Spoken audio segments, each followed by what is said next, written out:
Hello friends, Manorama cook চ্যানেলে আপনাদেরকে স্বাগত। আজকের রেসিপি হলো রুটির চাউমিন। চাউমিন খেতে আমরা সবাই ভালোবাসি, কিন্তু অনেক সময় বাড়িতে চাউমিন থাকে না। চাউমিন খেতে ইচ্ছা করছে, কিন্তু সেই সময় হয়তো দোকান বন্ধ। তখন কিভাবে ঝটপট একদম দুর্দান্ত স্বাদের চাউমিন বানাতে হবে সেটাই দেখাবো। তো আজকে আমি চাউমিনটা বানাবো কোনো রকম নুডলস দিয়ে নয়, রুটি দিয়ে। তার জন্য রুটিগুলো সরু করে কেটে নিয়েছি। এবার কড়াইতে পরিমাণ মতো সাদা তেল দিয়ে তেল গরম করে দিয়ে দিলাম সরু ও লম্বা লম্বাভাবে কাটা কফি ও রমা। এখানে পছন্দ মতো যে কোনো সবজি দেওয়া যাবে, যেমন গাজর কাটা, আলু কাটা, আবার শুধু পেঁয়াজ দিয়েও করলেও খুব ভালোভাবে হবে। কফি রমা হালকা নরম করে ভেজে নিয়ে দিয়ে দিচ্ছি পেঁয়াজ কাটা ও সামান্য পরিমাণে লবণ।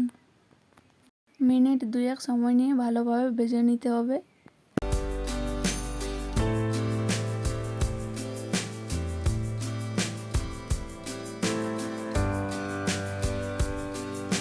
ভাজার পর দিয়ে দিচ্ছি সামান্য পরিমাণে লাল লঙ্কা গুঁড়ো, জিরে গুঁড়ো ও কাঁচা লঙ্কা কুচি।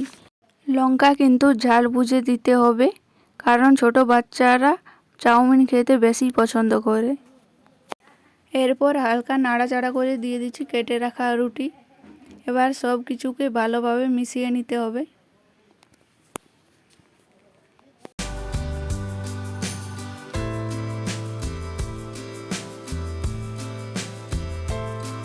এই যে দেখুন, কত সহজেই তৈরি হয়ে গেল রুটির চাউমিন।